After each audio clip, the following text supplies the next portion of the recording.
សួស្តីបងប្អូនមកជួបជាមួយខ្ញុំឡើងក៏ដល់ជាមួយនឹងវីដេអូថ្មីដែលបង្ហាញពីរបៀបគូបែបនេះនៅក្នុង AutoCAD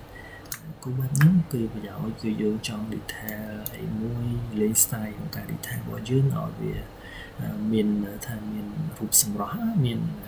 drawing របស់យើងមានរូបសម្រស់អីចឹងទៅ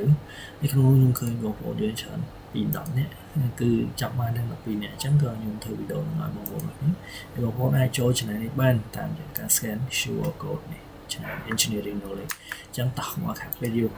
មកនឹងឈានដល់វីដេអូខ្ញុំសូមខំបងប្អូនតិចជួយ subscribe channel YouTube ខ្ញុំបានជឿដល់ម្ដងអ្នកមើលទៅទុកជាកម្លាំងចិត្តដល់ខ្ញុំបានក្នុងការធ្វើវីដេអូបន្ថែមទៀតណាអញ្ចឹងដើម្បីគូបែបហ្នឹងមែនឥឡូវខ្ញុំបង្ហាញពីបងប្អូនរបៀបទី1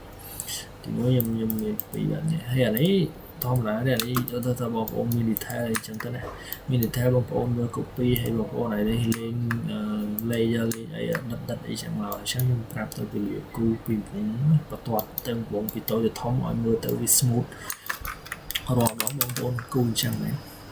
គូចឹងមែនឃើញពេលគូចឹងទៅនេះឃើញអាឡាញវាកងចូលក្នុងវងកងចូលអីចឹងយើងពិបាកចាប់ហើយយើងពិបាកចាប់មិនដឹងថាកន្លែងណា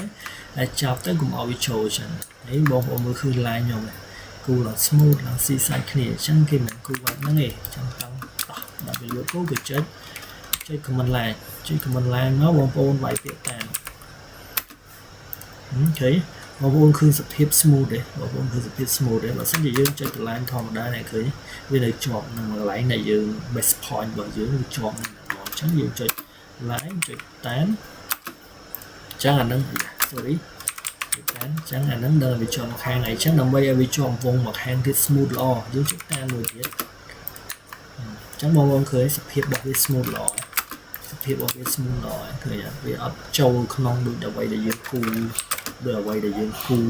ផ្នែកទេយើងគូផ្នែកចឹងឃើញវាសាច់ចូលក្នុងអញ្ចឹងបងប្អូនចុចមកខាងទៀតមកឡើងតាមចង់ជាប់មកខាងទៀតចុចតាមអូខេអញ្ចឹងវីដេអូហ្នឹងការគូហ្នឹងគឺបែបហ្នឹងណាហើយចុះឥឡូវខ្ញុំចង់ detail បែបនេះម្ដងចង់ detail បែបហ្នឹង detail បែបហ្នឹងខ្ញុំគូ freestyle ដែរអញ្ចឹងឥឡូវខ្ញុំ copy តាមវងមូលនេះទេខ្ញុំ copy តាមវងមូលធំវងមូលទួចចង់ក្រោយខ្ញុំចង់បានរូបរាងកោងបែបហ្នឹងខ្ញុំចុចនេះ